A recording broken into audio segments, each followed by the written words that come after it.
هم روش خودش و یونانی ها چون میدونستن که اصل مذهب قوم اسرائیل شبات روش خودش میلاد شبات که معلومه وقتی شبات مراعات بشه قوم اسرائیل محکم میمونه و از بین نمیره. روش خودش چون اگر روش خودش معین بشه که روش خودشه در این صورت معادین معین میشن چه موقع هستن پسح سکوت شبهات همه معلوم میشن. اگر روش خودش مراد بشه یعنی حساب ماها را نکنن که موقع روش خودش واقع میشه دیگه نه پسح معلوم که نه شبهات نه سکوت نه روش هاشنا همه اینا باطل میشه. پس یونانی میدونستن که این شبات روش میلاد و تورا آموختن تورا این اصل و اساس قوم اسرائیل که اگر تورا باشه قوم اسرائیل پایداره، اگر تورا نباشه قوم اسرائیل دیگه نمیتونه دوام داشته باشه و یواش یواش باطل میشه در بین دنیا. حالا این بنابراین و این یونانی ها که این موضوع می‌دونستن بنابراین این حکم را کرده این حکم را بر اسرائیل محول کردن که حکمت شبان نگهدار میلاد بکنه و روش خودش را معین اعلان بکنن و همطور شبات. پس ما اگر میخواییم که قوم ما پایدار بونه بعد چی؟ اولا تورا آموختن تورا که تورا بیاموزیم یاد بگیریم که شما از ما چی میخواد و چه میتوایی رو انجام بدیم چطور انجام بدیم و شرایط هر میتوایی چیه به هر میتوایی رو به طور دقیق و صحیح انجام بدیم. Thanks everyone for coming. I hope this sound is a lot better than the other times. And I hope you guys are staying warm with the heaters. Good. Thank you everyone for coming. I really appreciate it. We really appreciate it every week. Thank God, Baruch Hashem, we have such a huge crowd. Coming every week. It's not easy these days to get a Shiur Torah going with so many guys without any food. So Hazaka Baruch on coming. So Harav Nataneli began by speaking about Rosh Chodesh. If you guys know, tonight is Rosh Chodesh. And he's elaborating on the importance of Shabbat, Rosh Chodesh, and Torah, Mila, Torah. He's basically saying Rosh Chodesh is a necessity for the Jewish people to have. Why? Because if we didn't have Rosh Chodesh, we wouldn't know when the holidays are. We wouldn't know when the holidays start. We wouldn't know when is Pesach, when is Sukkot, when is Yom Kippur, what are the dates? We would have no idea of when the calendar is if we didn't have Rosh Chodesh. So Harav is basically saying how smart back in the day the Chachamim back in the day were, that they were able to determine when Rosh Chodesh is, so that we were able to have a correct calendar. This is even before the calendar that we're in, the 2021, 20 year, this has way before that. So that we were able to have a consistent year with leap years to make sure that it's a full year. And also we know when our holidays start. Also, Harav said, Brit Milah and Torah is extremely, extremely important. Why? He basically says if we have Torah, Rome Israel means Bnei Israel, us Jews we're successful. We have Hatzlacha. If no, the world won't go on. It won't happen.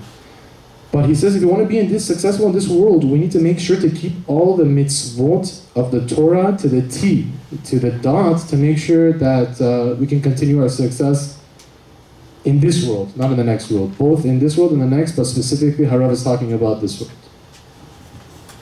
ما درباره شبات صحبت کنیم. شبات این علامتی بین ما و هشم برخ که ما قوم برگزیده هشم هستیم. هشم برخ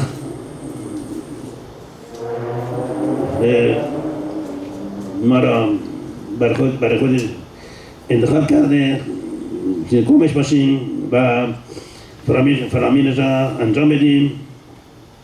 پس شبات ادعی بین اسرائیل، این یه علامت بسیار مهمیه بین ما و هشم برخ که ما قوم هشم برخ هستیم و ما فقط هشم برخ را میپرستیم، نه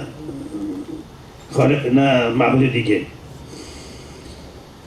و این شبات فرق داره با روزهای تعطیلی و استراحت سایر اقوام تعطیلشون کار نمی کنن ولی میرن گردش، میرن پیکنیک، اونجا کباب درست میکنن و سبزمینی کباب میکنن، کنار دریا میرن، باغ بش میرن و هر چه دلشون میخواد میخرن، بستری میخرن، آجیل میخرن، میخورن. این روز تعطیلی هر ملت اینطوریه. در صورتی که در روز استراحت قوم اسرائیل چیه؟ یه نوع محدودیت بسیار شدید. محدودیت یعنی تو نمیدونی نگاره بکنی. کباب کردن اصوره، پیکنیک رفتن اصوره، گردش رفتن اصوره، چون گردش ها میرن خارج از 2000 قدم آخرین خانه شهر اصوره. انسان اصوره که در شبات 1 کیلومتر از آخرین خانه شهر بره بیرون. اصوره حتی با پیاده، نه با ماشین. پیاده میخواد بره بگرده، راه پیمایی بکنه، اصوره تا 1 کیلومتر از آخرین خانه شهر میدونه بره، از 1 کیلومتر بیشتر دیگه نمیتونه. همینطور نبرشن کرد. میخوای آب میگیری، نباید آب گرفتن اصوره. میخوای خوراک گرم بپزی، خوراک تازه اصوره. میخوای نقاشی بکنی، تفریح بکنی اصوره. میخوای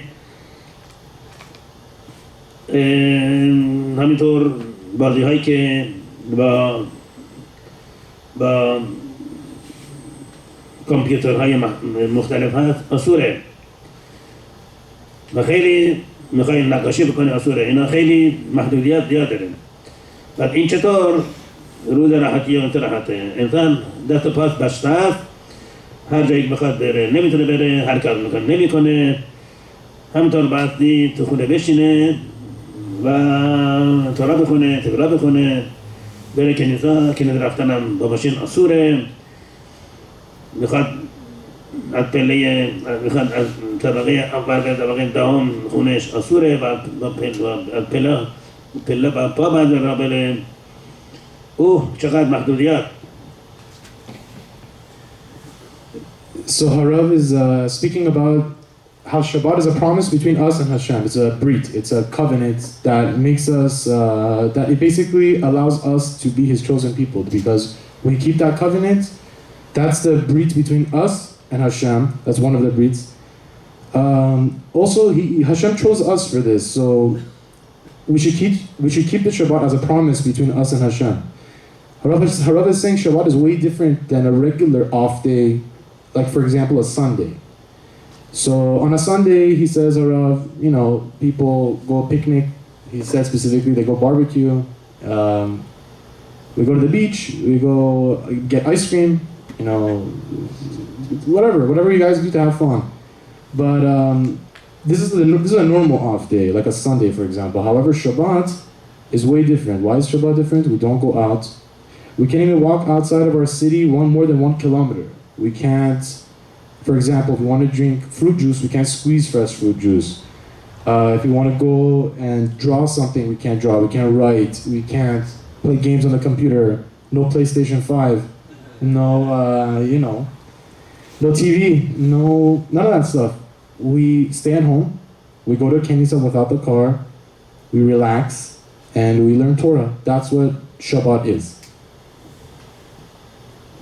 و بعد داریم که شبات فقط استراحت جسمانی نیست، یعنی فقط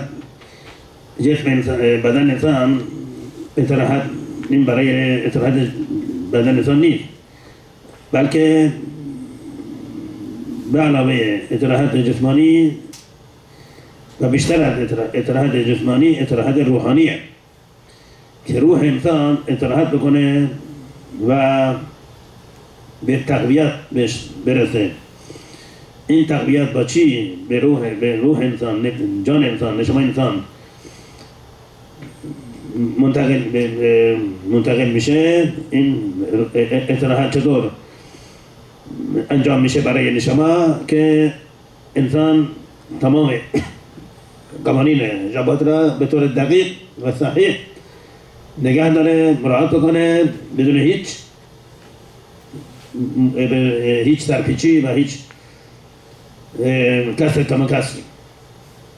پس اگر ما برق روشن نمی کنیم، از لباس برقی استفاده نمی کنیم، خواهیم آب میگه بریم نمیتونیم، آب میگه نمیگیریم، خواهیم گردش بریم، گردش برای ما اسطوره، یعنی با ماشین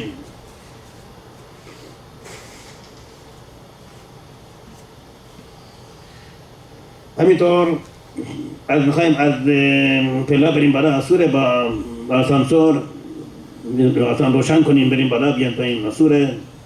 پس این چیه؟ چطور؟ چه استراحتیه؟ استراحت روحانیه که روح انسان به توسط خودداری کردن از کارهایی که در شبات انجام دادن اسطوره، در این صورت به نشما انسان یک آسایش و آرامش خاطر برسه. البته بنابراین اونایی که شبات نگه می‌دارن در عرض هفته خوشحالتر و آرامتر و آسوده‌تر از اونایی هستن که در شبات همین کارا میکنن، از شبات نگه می‌دارن. اینها اونایی که شبات نگه می‌دارن آرامتر هستن، آسوده‌تر هستن، دلشون راحت‌تره. و اونایی که شبات حیله میکنن نه، در عرض هفته ممکنه دچار اغتشاش روح بشن. همینطور نگرانی، تشویش خاطر، ترس، غیبت، غصه، نگرانی، اینها خیلی امکان داره که بینا این وضعیت ها براشون ایجاد بشه. کسی که شبات نگه می‌داره این در عرض هفته روحش آرام راحت. چرا؟ چون در شبات این روح، این جان، این نشما استراحت کرده، از شبات یه فیض بسیار عالی کسب کرده که این باعث میشه در عرض هفته شاد باشه، خوشحال باشه، آرام باشه، دغدغه نداشته باشه. هر اتفاقی برای میفته اینا به خوبی و به آسانی بپذیره، از زندگی مایوس نشه، امیدوار باشه. پس این از شبات چی باعث میشه؟ باعث خوشبختی انسان در هفته. So Harav is elaborating on Shabbat. He's saying basically that Shabbat is not only used as a resting for the body, it's a resting for the neshama, it's a resting for the soul. He's saying, how does your neshama rest? How does a person's soul rest? We said before by picnics, beach, barbecues, and no. A person's neshama, their soul rests by keeping the laws of Shabbat, keeping all the specific laws, not to go walk a kilometer out of your thing, not to turn on the lights, not to do those things. Also, we don't go any places, or if we go, we don't go with a car. We don't go sightseeing with a car. We don't use a car. If we want to go upstairs to our second floor, we don't use the elevator. We use the stairs. He said basically the chizuk is those that keep Shabbat are much more relaxed mentally, and they're more relaxed, more rested, more chilled during the entire week versus that don't keep Shabbat. The people that do not keep Shabbat have anxiety, fear, worry, checking your emails, this client, that client called, this problem happened, that happened, I have to go to drive this place. But on Shabbat, it just brings, so to speak, resting for the body and soul, and it brings happiness and more relaxed being during the rest of the week just by keeping Shabbat.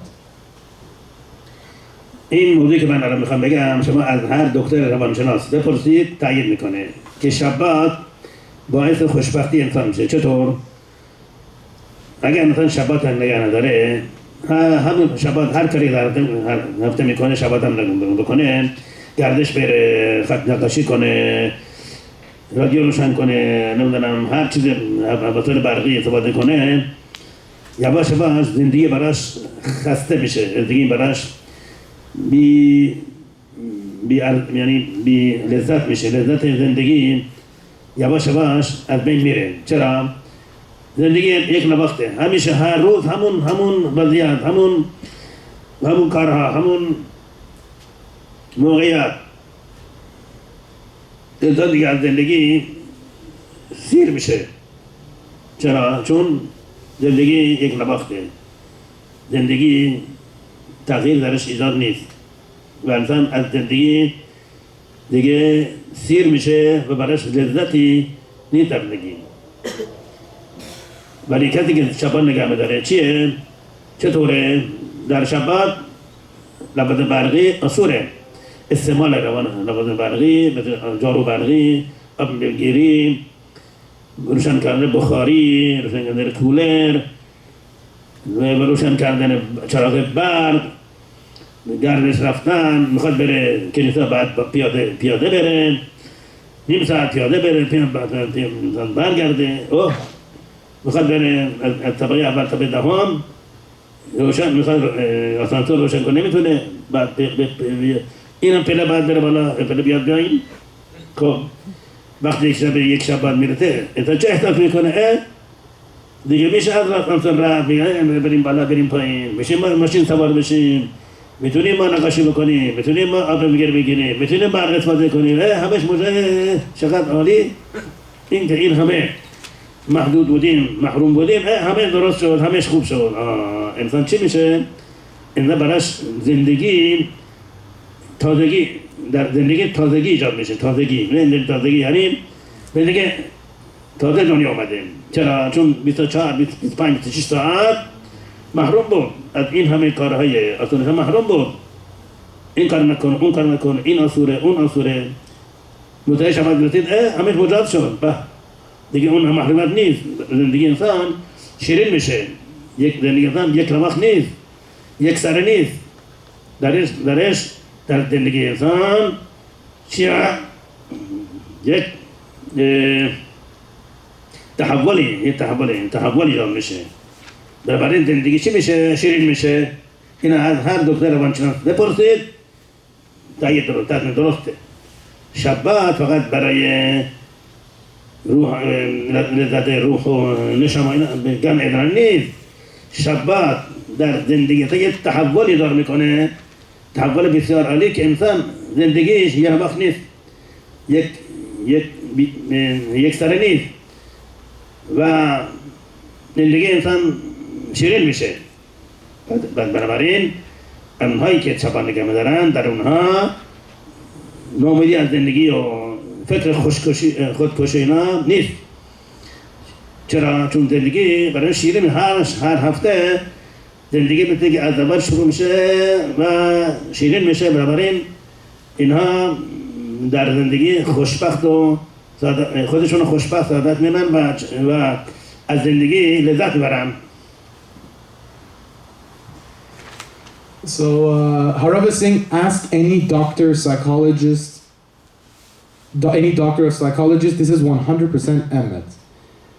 Shabbat will bring relaxation of your mind and in your daily day-to-day things. He says, ask any psychologist, ask any doctor. If a person treats Shabbat like a Sunday, he loses excitement for life. He gets sick of the same thing every day. Wake up, okay, go check your email, play some video games, whatever it is, whatever you do, go to work, try to make more money, or worry about work, worry about, the day-to-day stuff. He loses excitement from life. But by keeping Shabbat, we take a 25-hour break from the day-to-day. We take a 25-hour relaxation. We don't go, we don't do the same exact thing every single day for the rest of our lives. We take one day, 25 hours, we don't check our email, we don't turn on the TV, we don't use an elevator, we go upstairs. We don't walk outside of our city, we don't drive a car. But when we don't, we do this, when we don't do the things and we keep Shabbat's laws, we get a sweetness in life. He says, zendigi barat shirin mishe. It means you're excited for the next day, you're excited for what's going to happen. You don't lose that sense of excitement. So, basically to conclude, Shabbat is not only for the neshama, it's for our living as well. People that keep Shabbat, since life is getting excited for them, there's less thoughts of suicide, people don't get sick of living, people don't get sick of their day-to-day. He says you can ask any doctor of psychologist, this is 100% emet. یه نمونه دیگه هم بیاریم که ببینید چقدر شبات برای انسان نبستی انسان از شبات احساس تنفر بکنه این همه کار اسوره اون اسوره نه نباید. چرا؟ چون مزد مراعات شبات اینقدر زیاده که این همه سختی و محرومیت و محدودیت در مقابل این مزدش هیچ هستن. و نمونه میاریم، یک نمونه خیلی عالی و خیلی روزمره. چی؟ که زوجی که ازدواج کردن اینها هر روز انتظار میکشن که به زودی بچه را به آغوش بگیرن و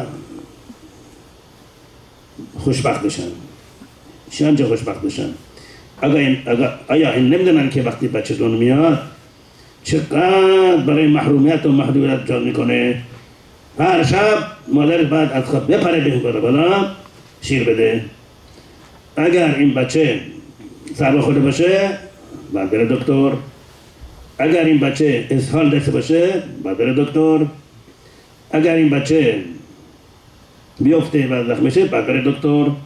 او چقدر محرومیت و چقدر محدودیت در ایجاد میشه و زندگی تلخ میشه، سخت میشه. پس اینا چه انتظار دارن که بچه نباشه؟ اگه بچه نباشه این همه زحمت و این همه محرومیت نیست. میخوان برن گردش، بچه مریضه نمیتونه برن گردش. میخوان برن عروسی، بچه مریضه نمیتونه برن عروسی. بعدش نخونده مراقبت بکنن از بچه. این همه محرومیت اینا منتظر بچه دار شدن برای چی؟ چرا؟ این بچه اینقدر برای اینها محرومیت و محدودیت ایجاد میکنه که زندگی تلخ میشه. بچه را اینطور میخوان بچه دار بشن. جواب چیه؟ بچه بدون میاد اینقدر برای اولیاش خوشبختی و سعادت ایجاد میکنه چه در این دنیا چه برسه در دنیا آتیه که تمام اون محدودیت و محرومیت و اون همه زحماتی که میشن در مقابل این خوشبختی و سعادت این دنیا و دنیا دیگه هیچ هستن. پس همینطور ما شبات برای ما این محدودیت و محرومیت ایجاد میکنه، ولی اینقدر مدش زیاده که این همه محدودیت و محرومیت در مقابل اجر شبات هیچ هستن. بس بنابراین نباید از شبات ما احساس تنفر بکنیم. حتی چقدر ما این کار را کنیم اون کار را کنیم، ما را محدود میشیم، ما محروم میشیم. نه هزاران حتی پدر مادر که بچه دنیا میاد اینقدر محرومیت دارن، خیلی محدودیت دارن، نمیدونن کار بکنن، نمیدونن هر جا برن. بعد خصوص موقع نصف شب مادر از خواب بپره بالا بچه چه بده؟ شاید بعد وقت 2 بار 3 بار. خب این چه زندگی شد؟ نه اینقدر بچه برای پدر مادر خوشبختی میاره که این زحمات هیچ هستن. So, Harav is saying that people shouldn't say that Shabbat is such a drag. Wow, so many laws, so many this, so many that, so many rules. Harav gave an example. He said a couple gets married and couples will get married eventually, they want to have kids. They're thinking about having a kid all the time. But little they know, when they have a kid, there's so many headaches. Waking up in the middle of the night, the mom has to wake up. The kid gets sick, go to the doctor. The kid has a temperature, go to the doctor. The kid falls, go to the doctor. What do we do? The kid is crying, we don't know how to make him quiet. Give him milk, don't give him milk. We don't know what to do. So life becomes very difficult. For example, they want to go to a wedding. The kid is sick. Okay, now we can't go. Our entire plans have changed. Harav is saying this is what they were waiting for. They were dreaming about having a kid. Now they're having a kid. So what's the benefit of having a kid if you're having to go through all this headache and all this dagasa? I was saying that the kid at the end, the reward is infinite. The feeling you get, the reward, the joy you get out of having a child. Yeah, you're going through all this hardship, but I don't think anybody would trade it for $1 million. All the people that have hardships having kids, how much money do they pay? How much the shots, IBF, this, the ID, whatever it's called, I don't even know. How many things do they have to go through? Emotionals, hormones, this, that. They go through all this because they know through all that hardship at the end it's going to be the most beautiful and sweet reward that makes it worth every second. So the same thing about Shabbat. We shouldn't say what a drag is this, how many things do we have to keep, because this at the end brings us so much more reward physically and in this life, and it refreshes our day. It puts a separation between having a everyday thing that we do versus Shabbat. 25 hours, we take a break. No email, no phone, no headache, family time. Go to Beit Knesset, learn some Torah. So this is the same analogy Harav used for Shabbat. نمو دیگه هم که هست اینی که در شبات ما همیشه باید مراقب باشیم که حلو شبات از ما سر نزنه. حلو شبات بنابراین هر لحظه ما در این تردید هستیم، در ترس هستیم. نبادا کاری بکنیم که این شبات حلو بشه.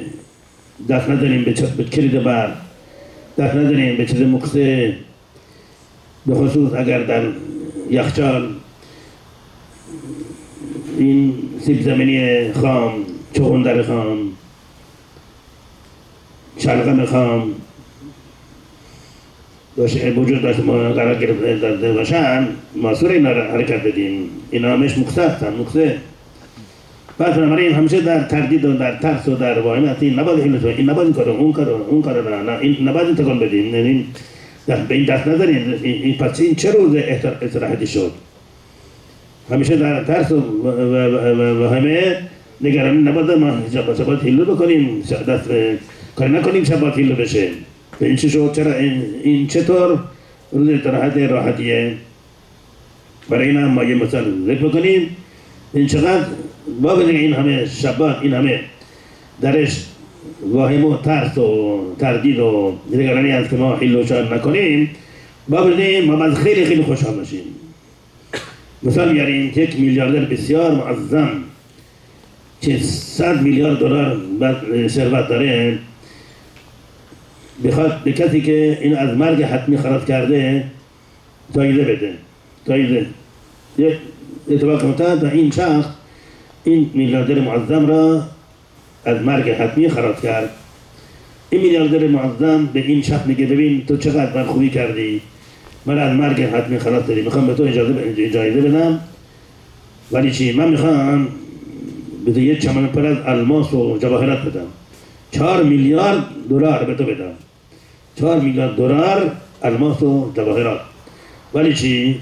میترسم تو اگر این چمدان پر از خانه بری بیرون، گانگسترها و دزدها و راهزنان میان از تو میقپن و از این از دست بدی. پس چه کار میکنم؟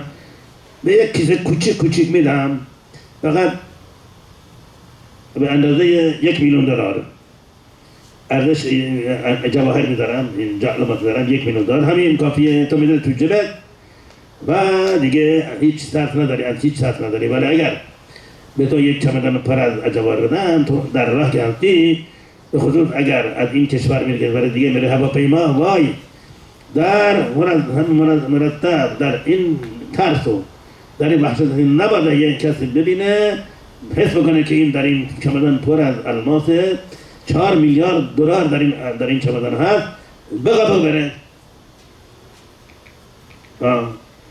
این چی میگه کسی که این شخص به این میلیاردر معظم چی میگه؟ نه شما از این چیزا نترسید، شما این چمدان پر الماس من بدید، من این خود با یک تنابی خودم میچسبونم، گره میزنم به این چمدان، هر کس بخواد بدزده نمیدونه، شما گفته نخورید، من کار شما بدید، من برای چاره پیدا میکنم. درسته؟ خب این وقت این شخص این همه در راه که هست مرتب در این تردید نبادا کسی را بدزده، این چه ثروتیه؟ این چه خوشبختیه؟ خوشبختی خیلی عظیمه. ولی در اون مدتی که این چمدان دستشو میخواد از خونه این میلیاردر معظم بره خونهش، در اون فقط در اون ساعتها در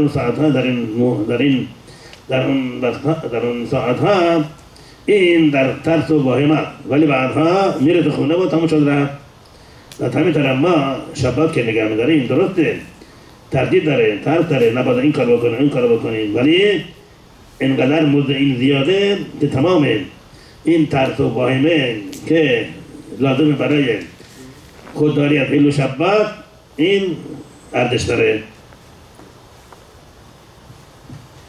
So, Harav is saying we're always thinking on Shabbat not to break Shabbat. Should we open the refrigerator door? Is the light on? Is the light off? Can I move this pan? This potato is not cooked. Can I move it? Can I eat it? Well, what's the, always on the back of our mind. You don't want to do an Averos. You're always thinking. What can I do with this? What can I do with that? So, basically he's saying, like, how is this enjoyment? I'm telling you that Shabbat is enjoying. How's it enjoyment if you're constantly worried about breaking the Shabbat? So he says, let me give you an example. Let's say somebody's a millionaire, is a very wealthy businessman. Somebody else saves him from death. He saves him from death. And the millionaire comes to that man and says, thank you so much. I owe you so much. You know what? I want to give you $4 million cash for saving my life. I want to put it in a suitcase. I want to give it to you. The other guy says, no, he thinks to himself, well, if I put it in a suitcase and I go outside, these gangsters are going to come, the thieves are going to come and steal it from me. He has that fear in his mind. Or he says, you know what, just give me $1 million for me to put in my pocket, and then, I'll just maybe walk around with a pocket. Or he says to himself, you know what, give me the $4 million, and then I'll go fly by the time I go back to go home, I'll tie it with a rope to make sure that it doesn't get lost. Or someone comes to you and tells you, don't worry, I'll find a solution, we'll tie it, we'll get it to you safe and sound. At the end of the day, when you take that $4 million to your house, is it worth it? Was it worth that fear that you had? A little bit of fear? Of course, you got $4 million cash. Buy a building, buy 10 cars, buy whatever you want. This is the example that Harav is comparing with Shabbat, that obviously the reward is much more than $4 million, but he's trying to give you the analogy that money, he's using the analogy of money because it relates to everybody, but the reward is much more than the effort that we put in. پس ما هرچی که شبات را بیشتر نگاه داریم، مراعات بکنیم، این آرامش خاطر و آرامش روح و تحول زندگی برای ما بیشتر میشه، ما خوشبخت‌تر هستیم. بنابراین انسان بایستی قوانین شبات را یاد بگیره که دقیقاً شبات را نگاه داره و هیچ حل و شبات ازش سر نزنه. بنابراین آموختن شبات خیلی مهمه، خیلی واجبه و انسان اگر این حالا خود نخونه چقدر مواجه میشه با اعمالی که حل و شبات هستن و هیچ متوجه نمیشه حل و شباته. مثلا اگر ما روی شبات یه لکه افتاد روی پیراهن، اگر به یک چند قطره آب بریزیم یا یک قطره بنزین بریزیم که این لکه پاک بشه، این چیه؟ حل و شبات سنگین و وقتی به دمگذاش آباد بود، اگر ما این کار میکردیم وقتی قربانی بیاریم قربان حتی.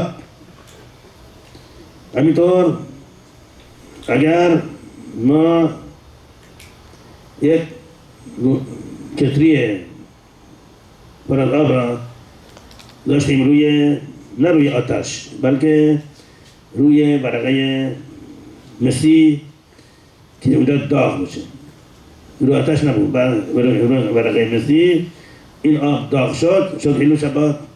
وقتی ما اگر به مقدارش آبادود برای قربان حتی بیاریم و الی آخر. این همینطور ما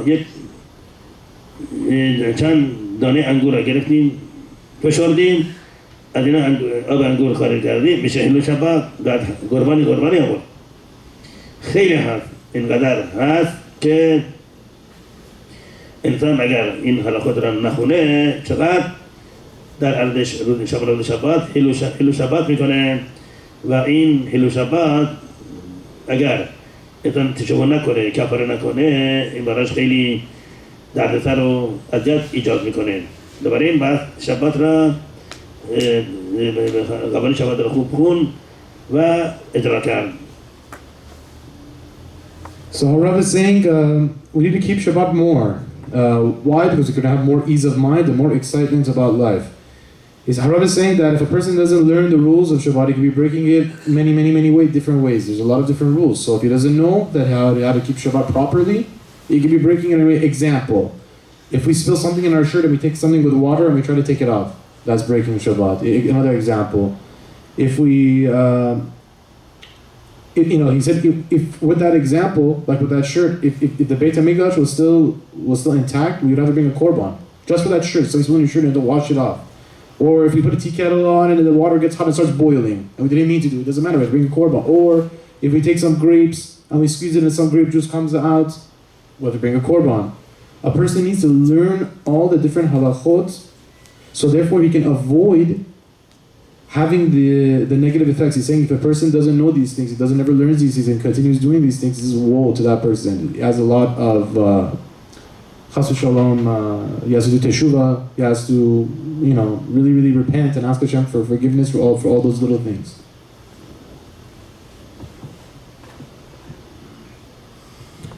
و نه تنها خودمون بس که بعد خانواده‌مون هم اینا هم ما بهشون یاد بدیم و تقدیم کنیم چقدر شبات مهمه و اینا هم شبات را کاملا مراعات بکنن. و یک شعبه حیلول شبات چیه؟ که انسان درباره کارهایی که در شبات آسوره این حرف میزنه. مثلا دیگه من فردا میرم یک مهندس میارم و این یخچال که خراب شده اینا تعمیر بکنه، یه متخصص. یا این کار خراب شده به متخصص بیارم که اینا درست بکنه. اینا میشه حیلول شباته. این هر کاری که در شبات آسوره گفتنش هم در شبات آسوره. بنابراین باید واضح بود که بگه من فردا برم اینا میخرم، اونا میخرم، اون کارا میکنم، اینا میش آسوره، اینا حیلول شباته. حیلول شبات از نقطه نظر صحبت، تکلم، حتی حیلول شبات هم با نگاهه. چشم حیلول شبات هم چی؟ مثلا انسان میاد و آگهی‌های تجارتی میخونه، حتی نه با در واقع نگاه میکنه، این آگهی‌ها را نگاه میکنه، چه قیمت این چیه، فردا میخواد بره بخره، کجا بخره، چقدر بخره. این همش آسوره، این همش میشه حیلول شبات با چشم، دیدن چشم. برای این بحث اینا هم خیلی واضح بود که این جرایدی که درباره خرید و فروش صحبت میکنن، همطور اجاره خونه و اجاره دکان، اجاره ماشین، خریدن ماشین، همش آسوره. خوندن اینا حتی انسان به دهانش فقط نگاه میکنه، این میشه حیلول شبات 100%. Harav is saying that we need to also teach our families and teach them to keep Shabbat too. He says something else also to add on to these things. Only talking about mundane things is also an avera. For example, If you want to say, oh, tomorrow my stove is broken, I'm going to call the repairman to come fix the stove. Or my fridge is broken, tomorrow I'm going to go call the repairman to come fix the fridge. All this is asur. Even talking is bad. And not only talking with your eyes, you can do things that are asur also. Example. You look at a magazine to see the price. Oh, tomorrow I'm going to go buy this. It's on sale for whatever the price, the sale price is. Even with your eyes, even if you're not doing anything. Or for example, talking about buying things, selling things, buying a car, mortgage of a house, selling the house. Where are you going to sell? What are you going to sell? What are you going to import? What are you going to export? All these things are asur. Okay, so I think we can slowly start shifting to questions also, because I know a lot of people have a lot of questions, and a lot of people texting me a lot of questions. So I'm going to ask Harav, and then if Harav is cool, then we'll start the questions. Harav, الان اوکی اگه میخوان سوال بپرسن؟ بله من اوکی. بپرسم. بخوام؟ بله. اوکی پس الان سوال اوکیه؟ بله من بپرسم. How important is Patach Eliyahu? I know it's something that was read a lot in previous generations, not so much now. Is it something that our generation should start focusing on again? Harav, to بلند بگم. He's asking, someone is asking that how important Patach Eliyahu is to read every day. So I'm going to ask Harav. Harav میپرسن که یه شخص اینجا داره میپرسه که خوندن پاتاخ الیاهو خیلی مهمه، چه مهمه؟ یعنی بعد هر روز بخونن حتما؟ خاصیتش چیه؟ بله. این خوندن پاتاخ الیاهو تو بسیار موثره برای اینکه تفیلا انسان قبول بشه. کسی که میخواد قبول بشه این خوندن پاتاخ الیاهو تو بسیار موثره. همینطور هم برای مرور نسبت قدوشا، یعنی ما در هر جایی که ما میریم این قسمت‌های قدوشا در این هر جسمی در هر جایی هستند که ما با خوندن این پاتاخ الیاهو اینا را تجربه میکنیم. بنابراین هر کس اگر کسی وقت داره و میتونه میسر باشه براش این رو بخونه. برای بگه بری ندارم، من بری ندارم، من بخیر قبول میکنم که قبل هر پاتاخ الیاهو بخونم و اگرم بخوام این رسم باطل کنم بدون هیچ علتی بخوام باطل کنم بتونم باطل کنم. هراف گفتین که هر جایی که میرن کدوشا با خودشون میارن. بله. گفتین که اگه پاتاخ الیاهو بخونن بله. هر جایی که میرن چی میشه؟ هر جایی که برن اونجا در هر جایی نیتوتوت قدوشا یعنی قسمت‌های قدوشا در هر جسمی وجود دارن. ما با خوندن پاتاخ الیاهو این قسمت‌های قدوشا را از اون اجسامی که در اونجا هستن ما تجزیه میکنیم و اینها را میبریم بالا و در این صورت ما این نگیولا نزدیک میشه.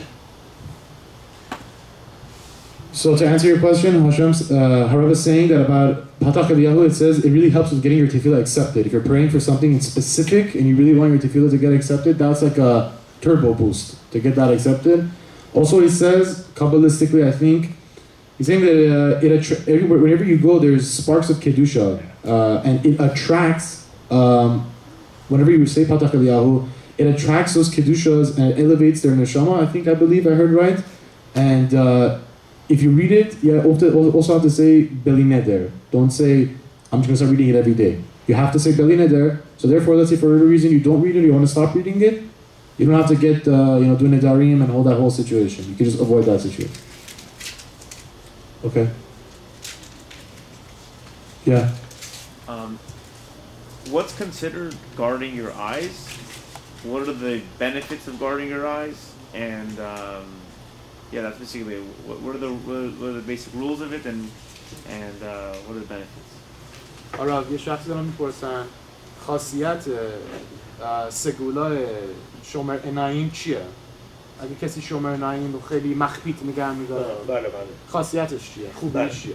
خاصیت این بسیار عظیمه. کسی که چشمای خودش را از دیدن هر منظره اسور باز می‌داره من میکنه، این اولا در نظر من بسیار عزیزه و باعث میشه که هشم برخ به قوم اسرائیل به تمام دنیا با نظر خوب و رحمت نظر بفرماد و بنابراین این میتونه با نگاه داشتن چشمات از دیدن منظر آسور چقدر برای قوم اسرائیل فیض بیاره، برکت بیاره، گذرهای بعد، حکمای بعد باطل بشن، تقدیر بعد باطل بشن و چه برسه خودش که این بسیار مورد محبت عشق برای قرار میگیره و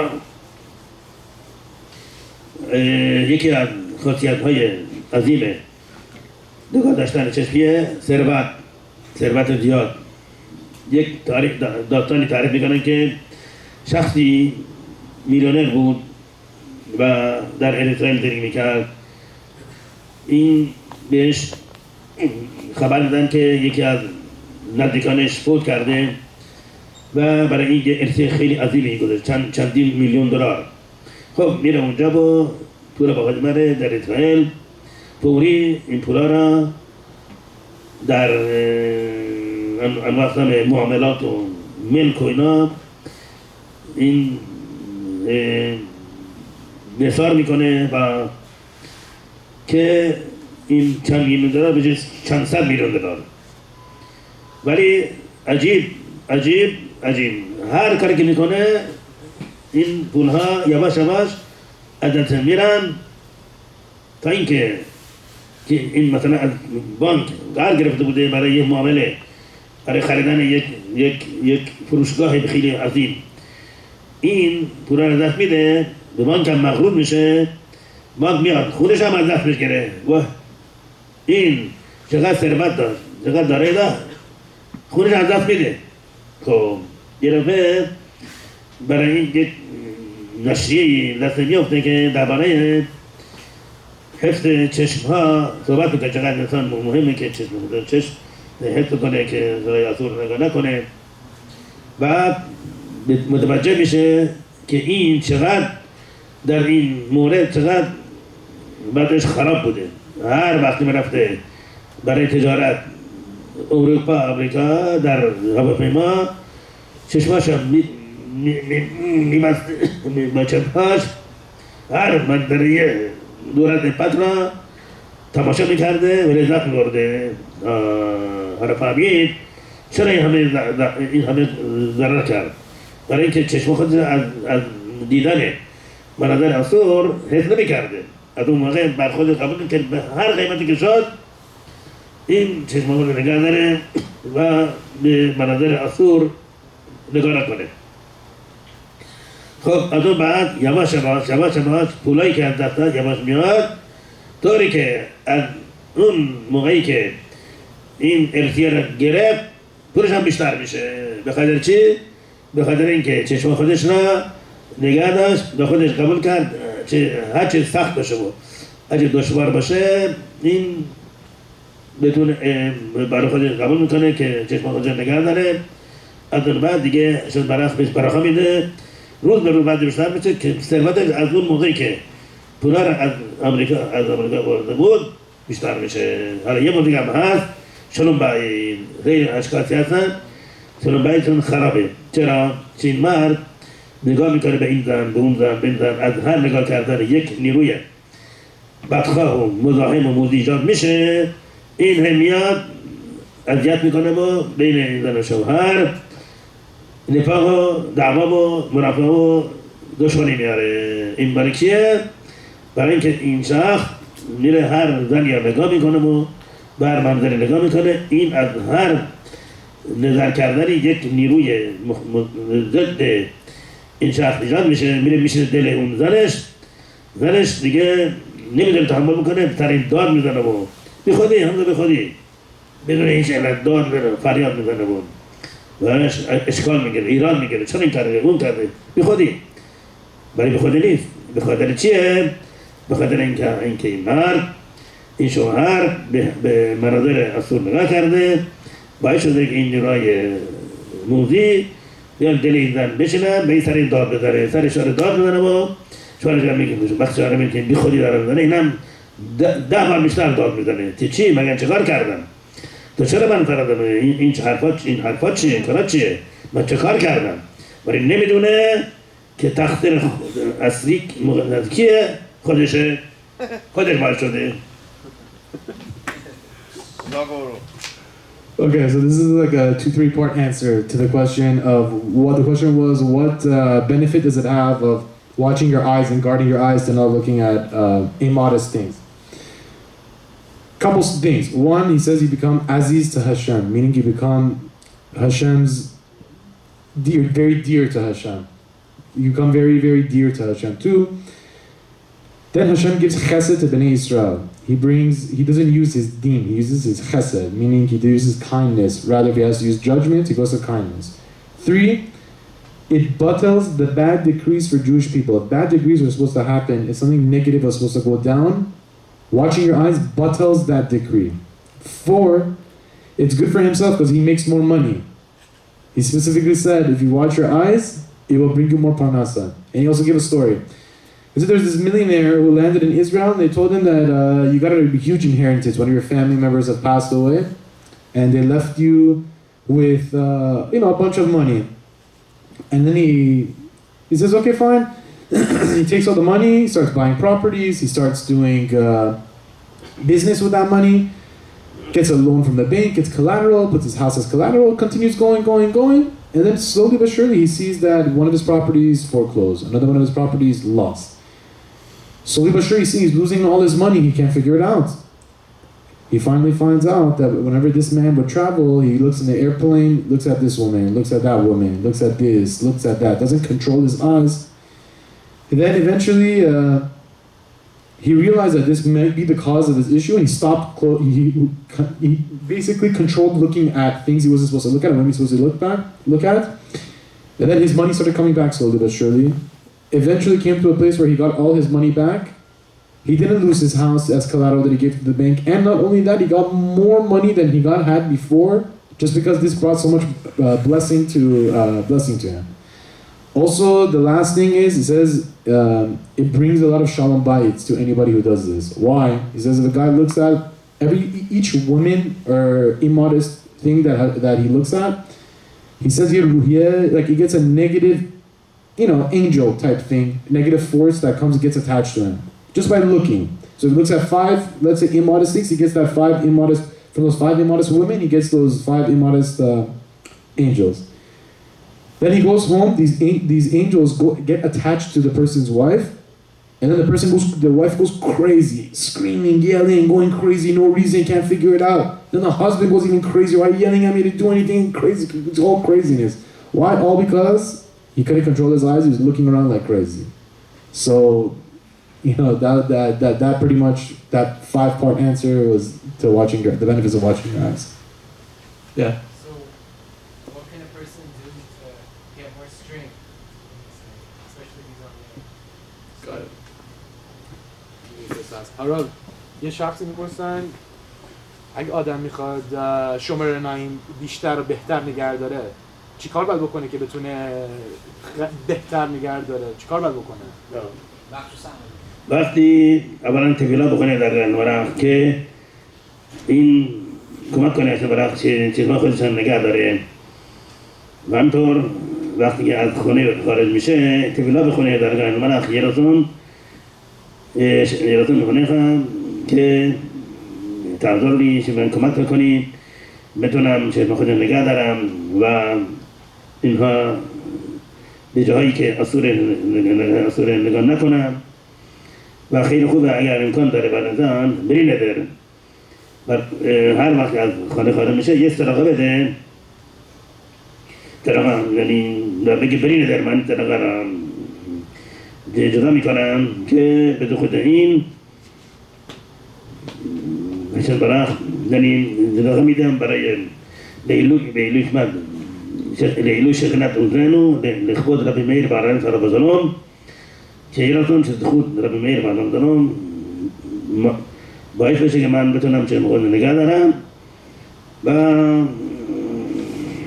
בדרי סורת, עם זכות רבי מאיר בעל הרב הזלום, באיפה שכן, צ'שמה חודש רחוב נגע חפתו קודם. البته بعد بگه من این منهاج که این رسم که طرقا جدا میکنم قبل از هر رفتن خارج از خانه اینا به خودم بری ندر میکنم من بری ندر این رسم بر خودم قبول میکنم اگر بخوام رسم باطل بکنم بدون باطل کنم بدون هیچ اگر بخوام این رسم بدون هیچ علتی همطور باطل کنم بدون باطل کنم در صورت اگر براش مؤثر نباشه که این کار بکنه میتونه باطل کنه بدون لازم نیست حتی طرف نداری چون گفته بری نداره و اگر بخوام این رسم بدون هیچ علتی باطل بکنم بدون باطل بکنم این خیلی مهمه همطور حبتعی مرقتنان یک تبیلایی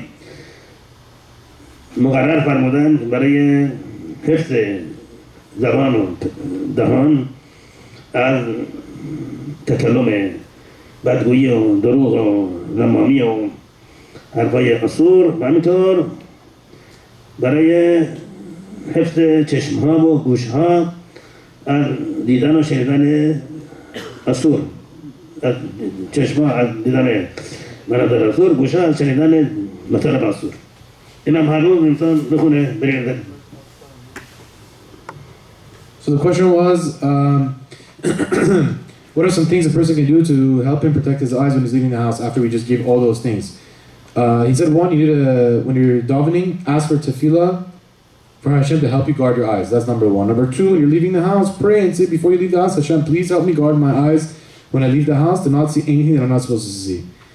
Three, when you're leaving the house, you can see, first, before you do this, you should say Beli Neder, because if you ever decide to not do this for whatever reason or you miss it one day, you don't have to do Hatarat Nadarim. Just say Beli Neder, I'm going to do this. You can give tzedakah and say for the Zechut and Neshama of Rabbi Meir Baal Nes. I believe one time Harav told me say it 3 times. The Zechut of Rabbi Meir Baal Nes 3 times, I believe he told me one time. And then tell him in his Zechut, help me cover my eyes. And then he in that Zechut, it will help you whenever you go outside the house, you don't see negative things. Also 4, the Chavetz Chaim, he gave a special prayer to help to guard your ears from Lashon Hara and your mouth to say Lashon Hara, and also your eyes not to see asur things as well. What's the prayer? حرام میگن این دعایی که خافز خایم داده کجا میتونی پیداش کنی؟ این در صدر عبادت هاشم هست آخر شهرید. In the Siddur of Avodat Hashem at the end of Shacharit. To follow this question, the more you cover your eyes, the more your eyes become sensitive. If your eyes become sensitive, then it actually gets harder and harder. Is that true? Or will it get easier as you go? حالا دارم میپرسن که هرچی بیشتر شخص چشاشو جلوگیری چشاشو بگیره آسونتر میشه، یعنی اگه خدا نکرده یه چیزی رو ببینه آسونتر میشه، آسونتر میشه یا همونطور سخت یا سخت‌تر میشه؟ نه این هر چیزی انسان بیشتر نکنه این آسونتر میشه. در دفعات اول خیلی سخته ولی یواش یواش آسون میشه. اصلا میشه یک عادت معمولی همیشگی، یه عادت میشه، عادت طبیعی، عادت بدنی انسان. همطوری آدم عادت داره که هر وقت خارش داشت خود بخارانه، همینطورم این نگاه داشتن چشم میشه برای عادت و به خوبی به آسانی میتونه نگاه داره.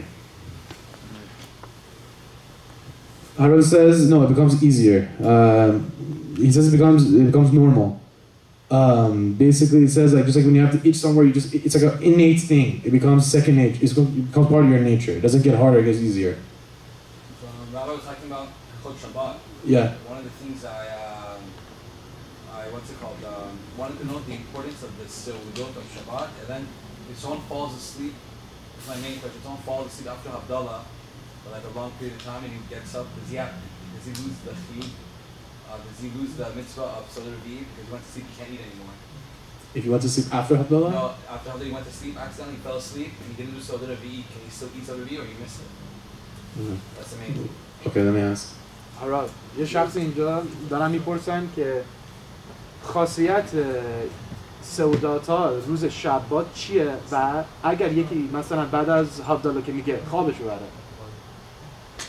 کاری میتونه بکنه که تا کی میتونه سعودا رو بیری بخوره یا کاری هست که بتونه مثلا فردا صبح بخوره یا نمیشه اصلا این سودای شبات همونطور در زرم فرماد در جمعه فرماد که اینها سودای اول برای خلاص شدن از حول مشیع یعنی قبل از اینکه مشیع بیاد انواع سختی ها و ناراحتی ها ایجاد میشن با این سودای اول اینا خاصیت دارن که انسان به از اینا مسئول بداره محفوظ بداره که انسان نابود نشه سودای دوم برای خالص شدن از گهنمه که انسان داخل گهنم نشه سوم که در موقعی که مشیح بیاد تمام دنیا میان با قوم اسرائیل بجنگن با مشیح بجنگن و خیلی سخت میشه و این سودای سوم برای نجات پیدا مسئول موندن از خطرات گوگ سودای ربیعی برای خلاص شدن از حبوط قبر چیه که بعد از اینکه انسان فوت کرد قبرش کردن میان 4 ملاخ میان ملاخین سطح قبر را میان پایین به اندازه قامت یه نفر تقریبا 2 متر و نیم بعد نشمای نفش شخص را میبرن داخل بدن زنده میشه بعد اینا 2 ملاخ 2 دست 2 ملاخ 2 پا میگیرن و تکان میدن با چوب دستی های آتشین میدرند میشن برای چیه؟ برای که انسان وقتی که در این دنیا دنبال هوس ها و لذت های اصور بره باید بشه که این نیروی تومعی بچسبه به بدنشو به نشماش به روحش برای این ملاخه میان میدنن مثل گالی که کسی بشه تکان میدن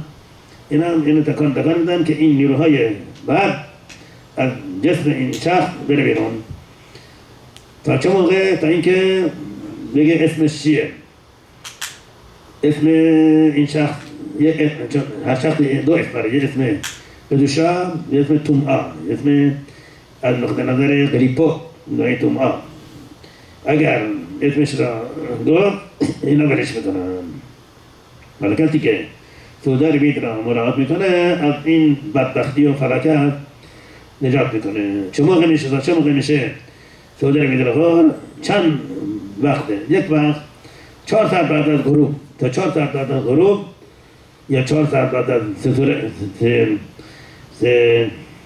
طلوع ستارگان که امروزه میشه تقریبا ساعت 9 میشه 9 10 دقیقه تقریبا 9 دقیقه وقتی دیگه تحصل و اگر هم نشد تا نمود شهر تا سفید دهر وقتی که سفید دهر رسید دیگه وقتش کده دیگه هیچ این دیگه جبران پذیر نیست I'll be asking you, what if I fell asleep after Havdalah, you know that once a person goes to sleep, he can't eat anymore, right? So does he lose the mitzvah of Sodar Revi'i or no? حالا دارن میپرسن که بعد از حدالا بلا فاصله بعد از خوابشون برد به خاطر اینکه خوابشون برد هنوز میتونن غذا بخورن یا مثلا نصف شب پا شد هنوز میتونه چون کابانا نداشت که خاصه بوده بدید اگر این چطور خوابیده؟ روی همده صندلی مبل چطور بوده خوابیده؟ نه روی تخت خواب نه تخت دراز کشیده؟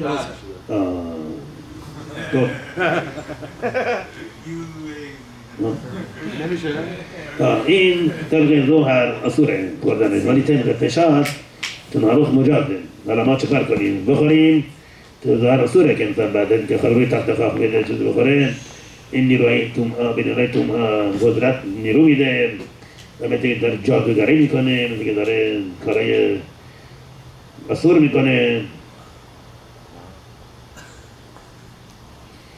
ولی طبق پشات تناروخ نه مجاده چون هنوز صاب نشده سفید ظهر نشده مجاده تو حالا چه کدام مهم تره که انسان اصلا سفید ظهر نخوره تا طبق ظهر این خوردن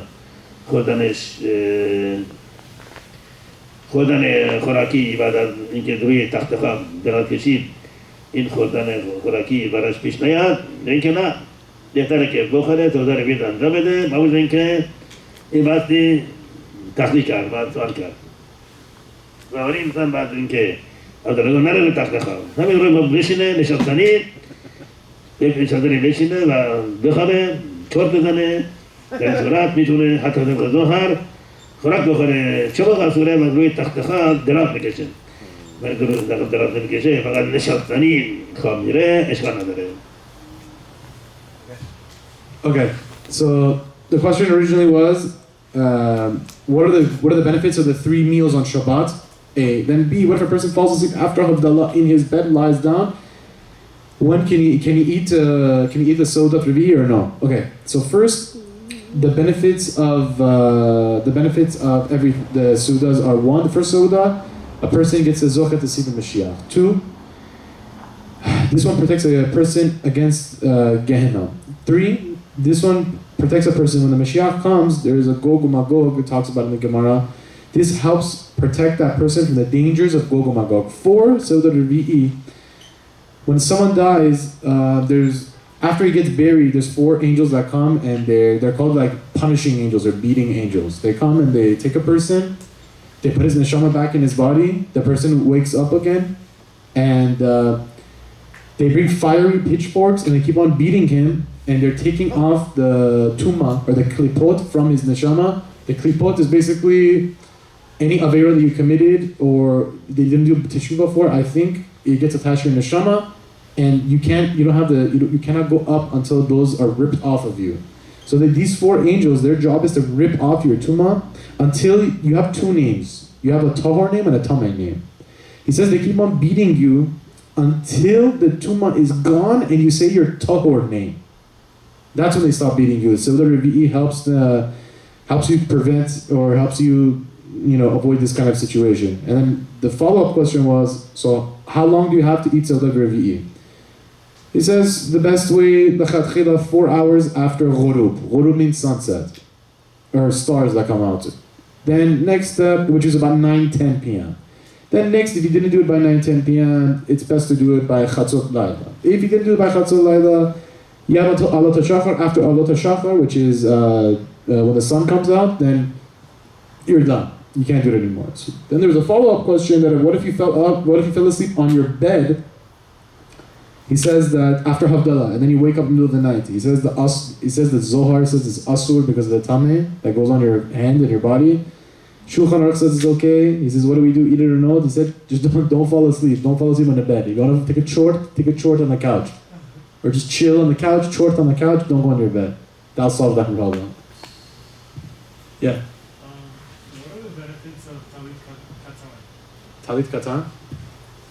حالا یه شخصی میپرسن خاصیت تلیت کتان که آدم میپوشه چیه؟ خاصیتش چیه؟ این هر لحظه که این طریق قدم داره میثوای خیلی بزرگی انجام میده. میثوایی که مساوی با 613 امر تورا. چقدر این میثوا باید پیش که انسان از انواع خطرات و بدبختی‌ها مسئول مونه. این هر لحظه طریق میثوا انجام میده. میثوای خیلی بزرگ، خیلی عظیم. بنابراین هر کس سعی کنه که طریق قدم بگوشه، طریق قدم باید اندازه باشه. حداقل و سعی کنه که 90 سانتیمتر در 60 سانتیمتر باشه. در این صورت بره برخان بگه. داری اگه هم درد باشه برخان بگه. 60 در 90 میتونه برخان بگه و این بسیار بسیار عظیم انجام بده. روی تلیت کتان؟ بله. برخاش چیه؟ لیترته بچیدید که اینا تلیت کتان بذاره روی پیشانی، روی شانه مثل تلیت گدول. راستی؟ بله. این البته اگر اینا در میخوه از میکنه نباید در بیاد بیرون، یعنی اونجا بپوشه، بعد از میخوه که ما بیرون دست بزنه به تلیت برخه بگه. وقتی برخه میگه دستش چی باشه؟ تلیت باشه که ما وقتی که هر میخوه انجام میدیم اون میخوه دست میگیریم، لولاب، اترو، شوفار، اینجا هم دست بگیره، تلیت دست بگیره برخه بگه. ولی اگه بعدش هم صبح وقتی تلیت گادول رو میذاریم باز دوباره یه برخهای دیگه داره؟ نه، ما اگر بخوابیده باشیم در این احترام عقیده از بعد برخه میگیم، ولی این منظور چی بود؟ منظور من که انسان طریقتاً عوض میکنه اگر عوض میکنه طریقتاً تازه میشه این ولی اگر همون طریقتاً داداره باشه شب خوبیده باشه برای نمیگیم و با طریق جدول برای طریقتاً اینا معاف میکنیم چون برای طریقتاً برای میگیم که ما عوض میکنیم این طریقتاً قبلی ها در بیاریم طریقتاً بعدی ها میپوشیم در این صورت بعد برخارجیم. So he said there's a bunch of different things that he said. For your question, the question was what are the benefits of wearing the talit, the katan, the tzitzit that we wear underneath our clothing? He said first of all, every second that you wear it is a mitzvah d'oraita, and obviously if you're building up your scale of mitzvot, it helps you get away from bad decrees and bad bachti. That's A. So every second that you're doing it is another mitzvah d'oraita, another mitzvah d'oraita, every second that passes by. That helps tilt the scale. He says a person should also make sure that the size should be approximately 90 centimeters by 60 centimeters, so that person can say a bracha. So if a person wears a new talit katan, he can say the same bracha, put on his shoulder and then put it on. You wrap it up like this? Wrap it around your, same way, like the talit gadol. Yeah. Asking if you put on 2 pairs of talit katan, you get 2 mitzvot every second. I doubt it. I'm gonna ask. Yeah. هران میپرسن اگه 2 تا طریق کتن بذاری 2 تا میثوت هر ثانیه بله میگی؟ بله راستی؟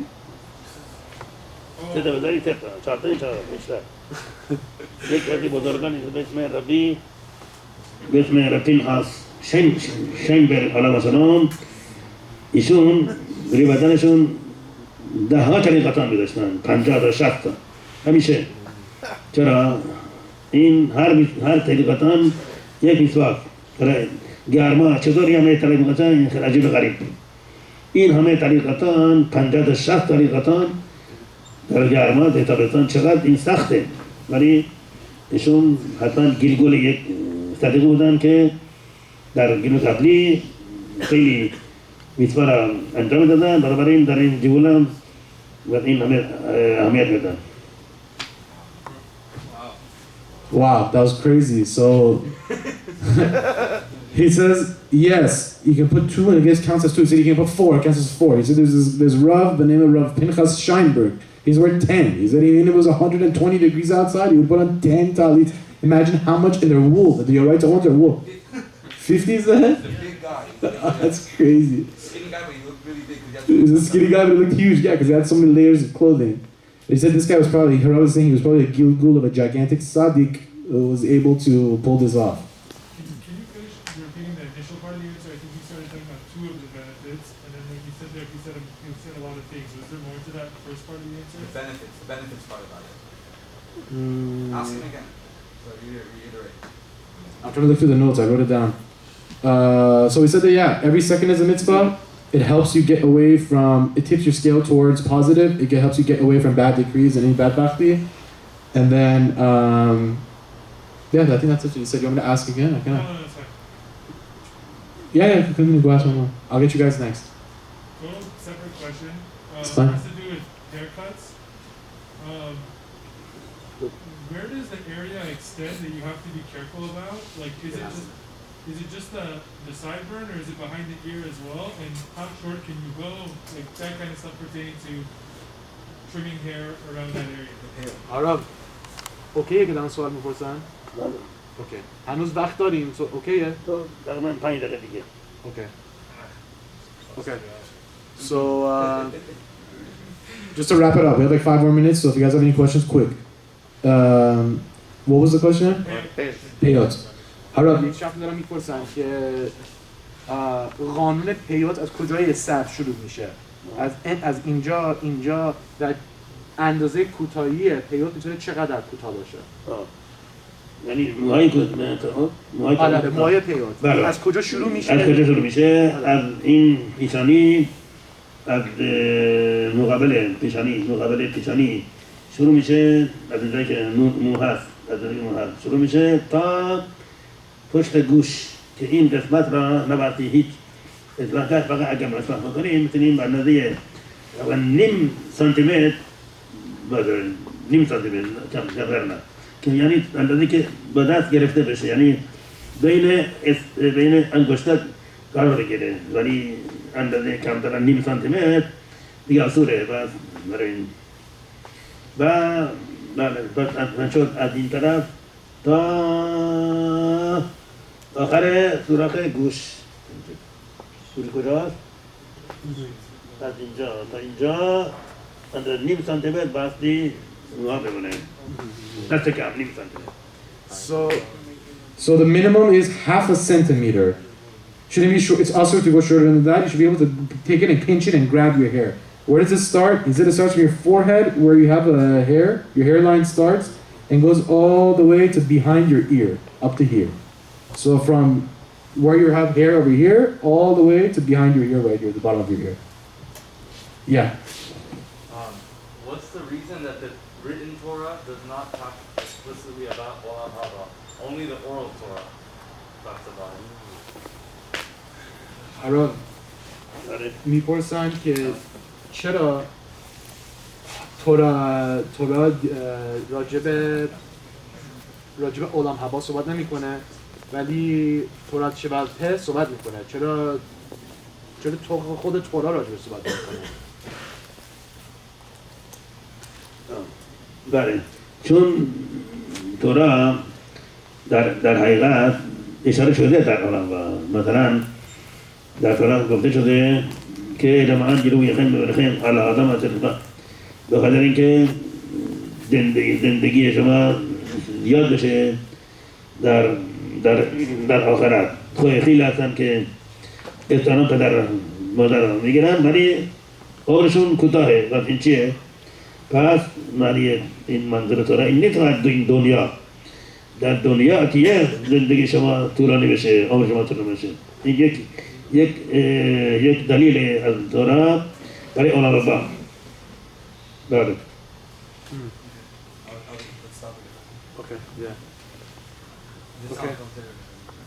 Okay, guys. So basically, the answer question was that it does talk about it in the Torah. It says if a person respects his parents, he basically gains Olam Haba. So when that kind of counts as it talking. Then okay, guys. I think Harav we had enough of his time. We started really late, so that's also why. That's partially because of Hanukkah and because we started late because of the heaters and stuff and the speakers. So, yeah.